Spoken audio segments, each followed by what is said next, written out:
Hey, what's up everyone? When you're working on vintage guitars, you come across a lot of rusty screws, and occasionally a screw will be rusty right down its threads and into the timber. It'll be more or less bonded to the wood fibres and very difficult to remove. There are ways you can make life a bit easier when you're wrestling with rusty screws. I usually use a little flat jeweler's screwdriver to clear the Phillips head in both directions. And it's very important to use the right sized Phillips head screwdriver as well. The size of the screw head doesn't always indicate the best fitting screwdriver size. Sometimes a large screwdriver will actually fit more snugly into a small screw head and vice versa. So for that reason, I've got quite a few different screwdrivers in all different sizes. I'm seeing more and more of these old Japanese guitars these days, and for what it's worth, after I shot this video, I actually jumped online and ordered a couple of small JIS screwdrivers.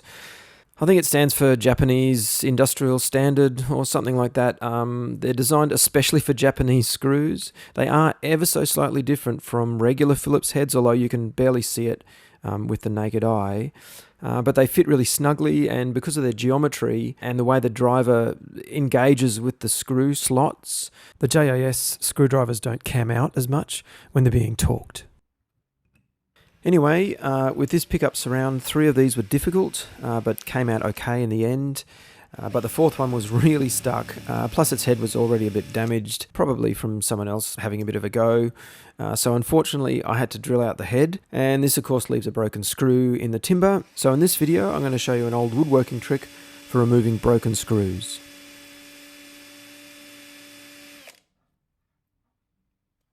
Once the majority of the head has been hogged out, I'll switch to a smaller drill bit. Because as soon as the head breaks away, there's a good chance the drill will wander, and I want to minimise any damage to the plastics around.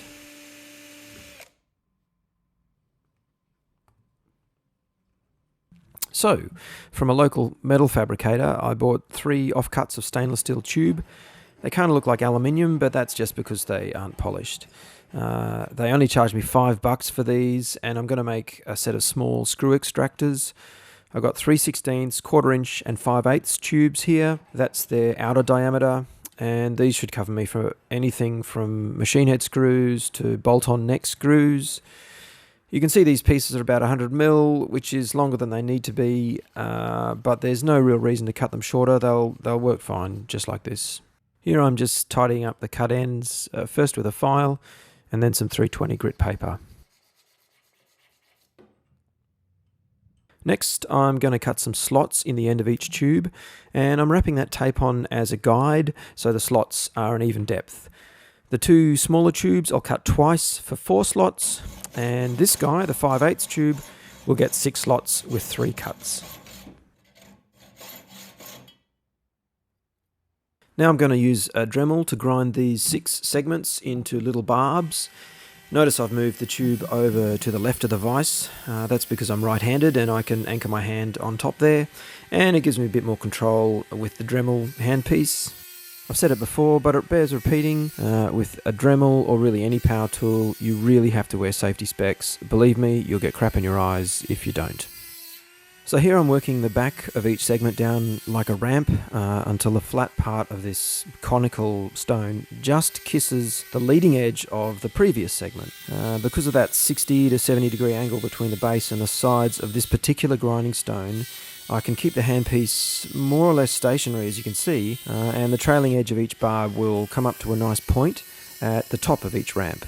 If you don't have a Dremel, it is possible to file these barbs by hand with a triangular file, although it'd be pretty slow going. You can even buy these sort of things ready-made from StewMac or 1 or 2 American woodworking catalogues, but after exchange rate and postage to Australia, I've saved quite a bit of money here. Plus, I can get on and mend this old base without waiting for that mail from the US.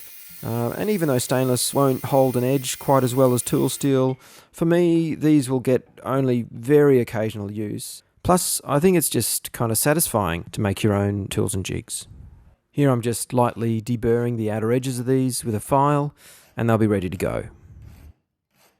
If you've never tried this before, I'd strongly recommend setting up a practice run like this before you attack your 62 Jazz or your gold top Les Paul.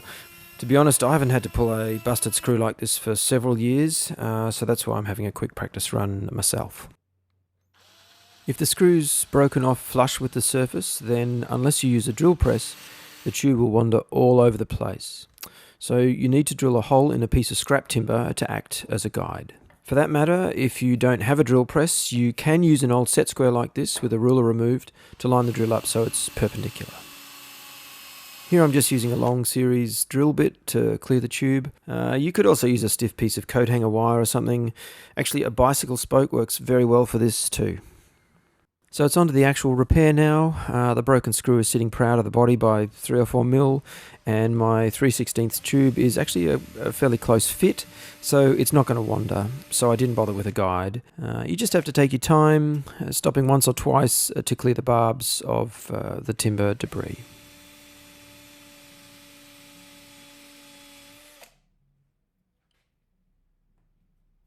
And here's that bicycle spoke.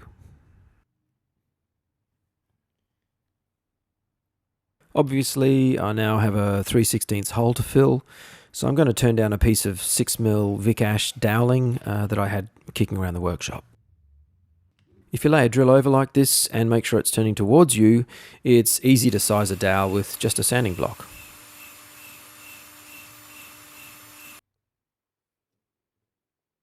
It should be snug, but not so snug that you need to hit it with a hammer to get it in.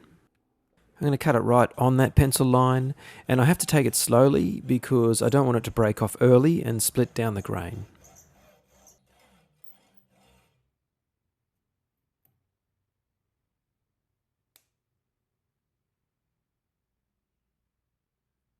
So that's just a drop of wood glue. I'll push the piece of doweling in, and then I'll leave this to dry for a few hours.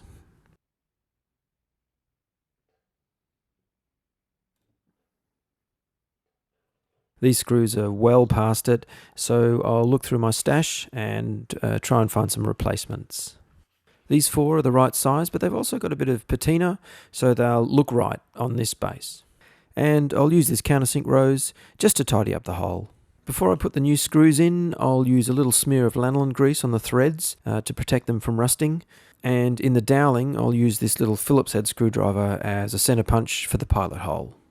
So that's it for this repair. If your fill is visible, you might need to touch it up with some stain and lacquer, or if you've got some scraps of timber that match the grain, you might want to check out plug cutters. These will cut little discs of timber across the grain. They're normally used to conceal fasteners in fine furniture joinery, but to be honest, I prefer to simply glue a little piece of matching timber to the top of the dowel before I size it in the drill.